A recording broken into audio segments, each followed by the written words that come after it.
సప్ప సప్ప ఏరుతోనే వెళ్ళిపోతుంది లోపడి కథం. నీలాంటి దరిద్రపు కొట్టి వధవు నేను ఎక్కడ చూడలేదు.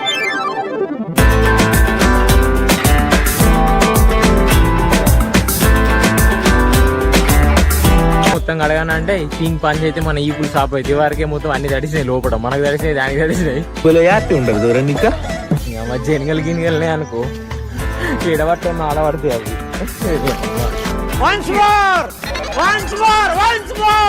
మధ్య ఎనగలు గిన్నెగలనే అనుకో ఎడబట్టున్న ఆడబడితే అవి ఒక్క పడ్డ బ్రో. అదృష్టం వచ్చి సెకండ్ ఇచ్చే లోపల దరిద్రం వచ్చి మీకు లిఫ్ట్ తీసి పెట్టేసి వెళ్ళిపోయింది సార్. కనబడుతుందా సపోర్ట్ ఇరిగిందాడ? ఇట్లే ఒకటేం కాదు, 3-4 ఇరిండి ఏడు సందచ్చిందల్లా నీ అవ్వ ఇరిగి. 78 years లో ఒకసారి జరుగుతుంది ఇట్లాంటి కలయిక. బ్రో ఏ బ్రో అయ్యప్ప మా వాళ్ళకు సిగ్గుపడతాను